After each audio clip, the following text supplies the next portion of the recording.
এই দিবসটাকে কেন্দ্র করে আমরা বাস্তবায়ন করার জন্য যত ধরনের পদক্ষেপ আছে আমরা যেন সকলে মিলে সেই পদক্ষেপের সাথে এগিয়ে যাই।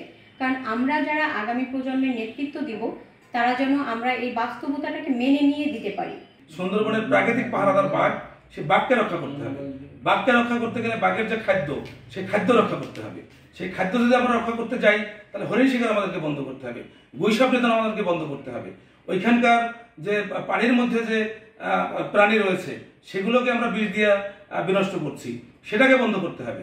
আসলে দেখেন, এখানে আমাদের একটা সচেতনতা বা আন্তরিকতা বা দেশ সেবার যে একটা মনোভাব, এটাই হচ্ছে আমাদের প্রধান। এখন আমাদের সবার ভিতরে যদি এই চেতনাটা আসে যে আসলে আমরা এই পৃথিবীটাকে বাসযোগ্য করে গড়ে তুলি, তাহলে যেখানে যেখানে সমস্যা, যাদের মনটা এভাবেই তৈরি হয়ে যায় সেখানেই তারা হস্তক্ষেপ করতে চায়।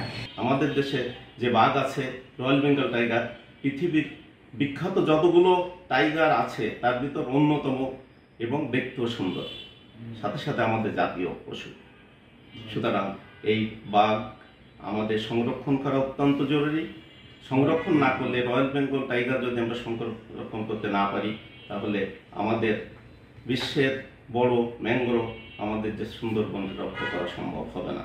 বাংলাদেশ পরিবেশ আন্দোলন বাপার পক্ষ থেকে বলতে চাই, আজকের ছোট্ট পরিসরে হলো বিশ্ব বাঘ দিবসে আমাদের অঙ্গীকার যে সুন্দরবনকে রক্ষার জন্য এবং বাংলাদেশের জীববৈচিত্র্য রক্ষার জন্য বন অধিদপ্তর এবং বন রক্ষক যারা আছেন, বন কর্মকর্তা, তারা এই ব্যাপারে সতর্ক খেয়াল রাখবেন এবং না হলে ভবিষ্যৎ প্রজন্ম যে বাংলাদেশের রয়্যাল বেঙ্গল টাইগার যে একটি বাঘ, সেরকম একটি প্রাণী তারা এর নামে ভুলে যাবে। শুধু তারা জাদুঘরে দেখবে যে বাঘের একটা সিনারি আছে, কিন্তু সেটা বনে নেই।